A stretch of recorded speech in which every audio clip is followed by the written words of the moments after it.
الرجیم बिस्मिल्लाहिर्रहमानिर्रहीम इय्याका नअब्दु व इय्याका नस्तईन। जैसा कि आप सबको पता है जी कि आज हमारा जो तीनों सीटों के इस्लामाबाद के इलेक्शन के सीट्स के हवाले से जो केस था, जो हमने ECP का ऑर्डर जो ECP ने ऑर्डर किया हुआ था हमारे केसेस में, एक ट्राइब्यूनल सिटिंग जस्टिस साहब को हटाकर और एक रिटायर जज साहब को लगाया गया था, उसको चैलेंज किया हुआ था और अल्हम्दुलिल्लाह वो ऑर्डर जो है वो सेट असाइड हो गया। आज उसको ऑर्डर को honourable chief justice Islamabad high court ने मेरी पिटीशन के ऊपर जो है डिसाइड कर दिया और उन्होंने जो ये ट्रांसफ़र किया गया था रिटायर जज को वो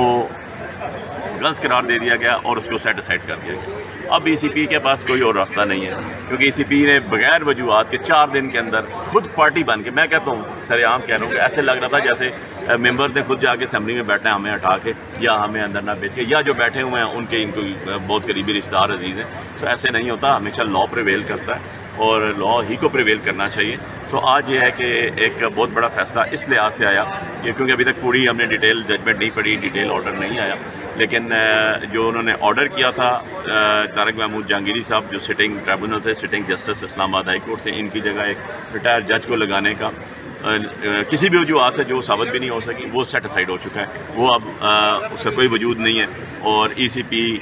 का जो ऑर्डर है वो वापस दे मारा गया है ECP को कि भाई आपने जो ऑर्डर किया वो 101% गलत ऑर्डर था और उसकी कोई पैरामीटर्स नहीं है, उसकी कोई लीगल चीज़ें नहीं है। जो दूसरी चीज़ हमने अल्ट्रा वायरस चैलेंज की थी, अल्ट्रा वायरस यहाँ तक अभी डिटेल ऑर्डर आ जाएगा कि उनके पास जो इख्तियार था वो कर सकते हैं या नहीं, उसके ऊपर भी ऑर्डर आ चुका है।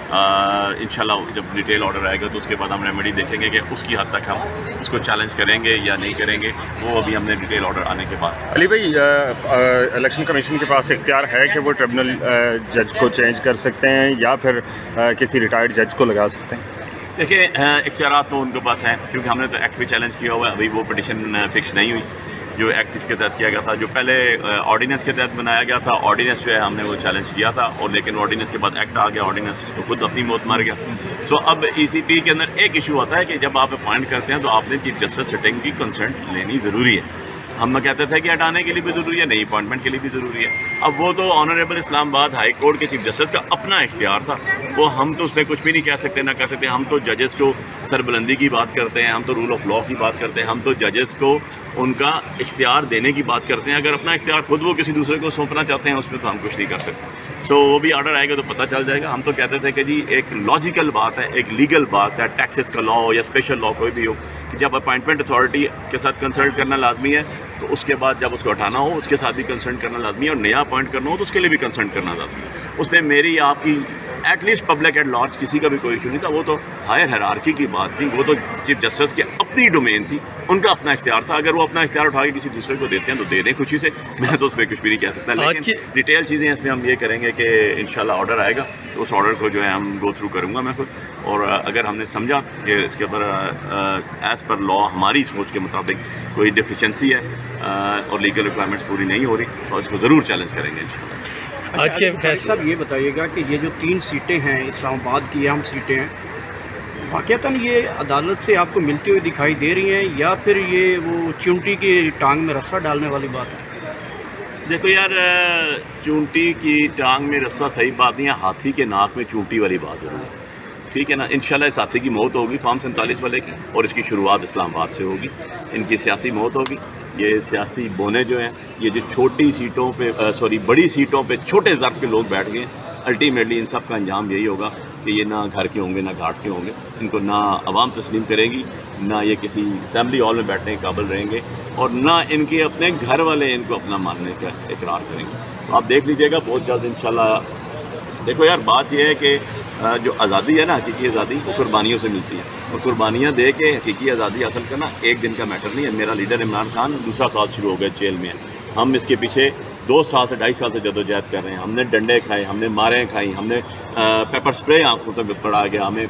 पर्चे दिए गए, अभी भी 5-5 पर्चे, अभी जलसे का पर्चा एक मेरे पे और दे दिया गया। क्या हो जाता है इससे? लेकिन कुर्बानी तो देनी पड़ती है। अगर मैं कहूँ कि मैं कुर्बानी नहीं दूंगा, मैं सफ़र नहीं करूँगा और हकीकी आज़ादी आ जाएगी। आर्टिकल 199, आर्टिकल 8, आर्टिकल 17 जो बुनियादी हकूक़ लोगों के हैं उसके ऊपर ज़बह कर दिया गया। नंबर 2 अदलिया के ऊपर, مکمل جو ہے اس کو جو ہے پابند سلاسل کرنے کی بارے میں بات کی گئی، اس کو ایک سبارڈینیٹ ادارہ بنانے کی بات کی۔ عدلیہ سبارڈینیٹ ادارہ نہیں ہوتا، عدلیہ از اے بیسک پلر، جو آپ کے کسی بھی اسٹیٹ کے پلر ہوتے ہیں، اس میں ایک مقننہ، ایک عدلیہ، ایک انتظامیہ، تین چیزیں ہوتی ہیں، ٹھیک ہے؟ یہ تین چیزیں پلر آف دا اسٹیٹ ہوتی ہیں، وہ ایک دوسرے کے ماتحت نہیں ہوتی، ٹھیک ہے نا؟ ان کا اپنے پیرامیٹرز ہیں، ان کے اپنے آربٹس ہیں، اس کے اندر وہ کام کرتی ہیں۔ سو دوسرا قدغن جو لگائی گئی وہ لگائی گئی آپ کی اس کے اوپر عدلیہ کے اوپر، اس کو ماتحت کرنے کی بات کی گئی، اور انتہائی بھیانک قسم کا یہ ہے، اس کو تو میں کہتا ہوں کہ یہ تو مارشل لاء کے دور میں، مجھے تو وہ ایک 8th امینڈمنٹ آئی تھی جنرل ضیاء الحق کے دور میں، جس میں 58(2)(b) اور اس طرح کی چیزیں تھیں، یہ تو اسی کا ڈپلیکیٹ لگ رہا ہے بھائی، یہ تو اسی کا ڈپلیکیٹ ہے۔ ڈوب مرنا چاہیے ان جو اپنے آپ کو سو کالڈ پولیٹیشینس کہتے ہیں، سیاستدان کہتے ہیں، جس کو ٹیبل نہیں کر سکے وہ، جس پہ ڈسکس نہیں کر سکے وہ، ایسے لاء منسٹر کو ڈوب کے مار جانا چاہیے۔ ویسے لاء منسٹر صاحب تو کسی بار میں بھی جانے کے قابل اب نہیں رہے، یہاں پر لوگوں کو بلا کے کرتے ہیں، ذرا وہ جائیں تو صحیح، ان کو باہر کو پتہ چلے کہ ان کے اپنے حالات کیا ہیں، ان سے لوگ اور ان سے وکلاء برادری نفرت کتنا کرتی ہے۔ بارز جو ہیں وہ کسی بھی معاشرے میں، کسی بھی سویلائزڈ نیشن میں بارز کا بہت بڑا کردار ہوتا ہے، اور لاء منسٹر کو پیغام دینا چاہتا ہوں، لاء منسٹر صاحب رینٹ بار کوئی نہیں ہوتی، جا کے پیسے دیں اور بار کے پریزیڈنٹس کو ساتھ رکھ لیں، بار جو ہے وکیلوں کے اوپر ہوتی ہیں، اور وکیل کانسٹیٹیوشنل لوگ ہوتے ہیں جو کانسٹیٹیوشن لے کے چلتے ہیں، اور انشاءاللہ آپ دیکھیں گے کہ یہ آپ دیکھ لیجیے گا بہت سی اور پارٹیاں بھی سمر شارٹ کریں گی، ان کی اپنی پارٹیوں میں سے لوگ اس پہ سائن نہیں کریں گے اور بھاگیں علی بھائی ابھی بلاول نے بات کی، ایک تو اس پہ کمنٹ کرتے ہیں، اور دوسرا آپ نے کہا ریاست کے 3 ستون ہوتے ہیں، اور 3 میں سے تقریباً اس وقت جو 2 ستون ہیں، چوتھا ستون صحافت کا تو وہ تو ویسے ہی گر گیا، اور 2 ستون گر جائیں گے تو 2 ستون پہ ریاست قائم رہ سکے گی؟ آپ مجھ سے بہتر جانتے ہیں کہ چھت 4 پلرس پہ ہوتی ہے، 2 پلر پہ چھت نہیں ہو سکتا، وہ ٹیڑھا ہی ہوتا ہے اور گرتا ہی ہے، ٹھیک ہے، اور ساتھ 2 ستون جو کھڑے ہوتے ہیں ان کو بھی گراتا ہے۔ سو جب تک یہ چھت پراپر بیلنسڈ نہیں ہوگا اور آپ کا یہ پلرس چاروں کے اوپر برڈن نہیں آئے گا تو کام نہیں چل سکتا۔ دیکھیں کوئی بھی ملک میں نا لائف کی سیکیورٹی، زندگی کی اور پراپرٹیز کی سیکیورٹی، جان و مال کا تحفظ، یہ دین اسلام میں، یہ شریعت محمدی میں، یہ مدینہ، ریاست مدینہ میں اور ریاست پاکستان میں مینڈیٹری ریکوائرمنٹ ہے۔ کانسٹیٹیوشن ہمارا کہتا ہے عزت جان و مال کا تحفظ، عزت جان و مال کا تحفظ، اور یہ چیزیں جو ہیں ہمیں ہر لحاظ سے ملنی چاہیے۔ جو بھی پاکستانی ہے اس کا رائٹ ہے یار، یہ اس سے کوئی چھین نہیں سکتا، جو چھینے گا وہ غاصب ہوگا، وہ ڈکٹیٹر ہوگا، چاہے وہ اسمبلی میں کیوں نہ بیٹھے۔ Thank you sir. بہت شکریہ۔